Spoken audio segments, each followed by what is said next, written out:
Na današnjem sastanku razgovarano je o projektima koji su kandidovani kod Federalnog ministarstva raseljenih osoba i izbjeglica. Potpisan je ugovor za izgradnju 6 stambenih jedinica. Postignut je dogovor o zajedničkoj saradnji i realizaciji infrastrukturnih projekata na zadovoljstvo svih građana Bijeljine, istakao je federalni ministar raseljenih osoba i izbjeglica Edin Ramić. Tako da danas smo potpisali ugovore o sanaciji 6 stambenih objekata za građane Bijeljine,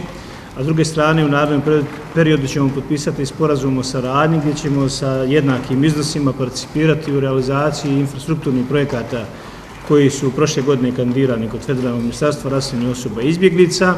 a također ćemo u tokom godine mi kao ministarstvo sami podržati privredne subjekte sa ovog područja, određene poljoprivredne proizvođače, mlade ljude koji su konkurisali za različite vidove podrške kod Federalnog ministarstva raseljenih osoba i izbjeglica, to je dakle od podrške novorođenčadima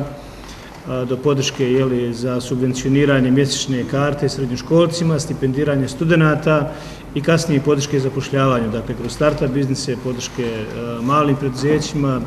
privrednim subjektima i to je onako priličan broj projekata koji tokom godine znači realizaciju negdje od 800.000 do 1.000.000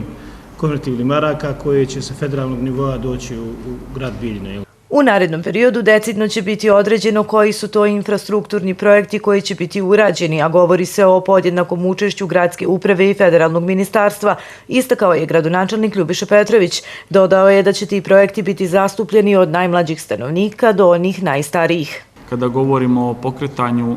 i izgradnje asfaltiranja ulica, održavanja javne rasvjete, približavanja te infrastrukture ka građanima, ostajemo opredjeljeni na tom putu pokretanja start-up biznisa, mladih ljudi koji se žele dokazati, projektima samozapošljavanja, podrška studentima, podrška budućim pripravnicima koji će svoj pripravnički staž odrađivati zajedno ovdje u prostorijama gradske uprave i to na principu dobre saradnje gradske uprave i federalnog ministarstva. Također,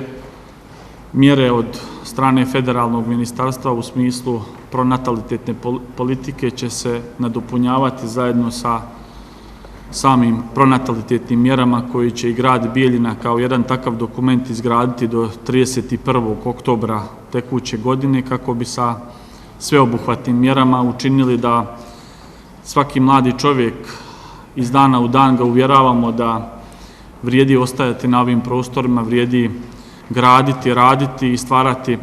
porodice. Sam današnji akt potpisivanja ugovora o sanaciji 6 stambenih objekata potvrđuje da federalno ministarstvo misli o povratničkoj populaciji na području grada, navodi Petrović. Grad Bijeljina na tom putu u partnerskom odnosu ima obavezu da sve zamisli iz budućeg sporazuma zajednički sprovede u djelo, zaključio je gradonačelnik.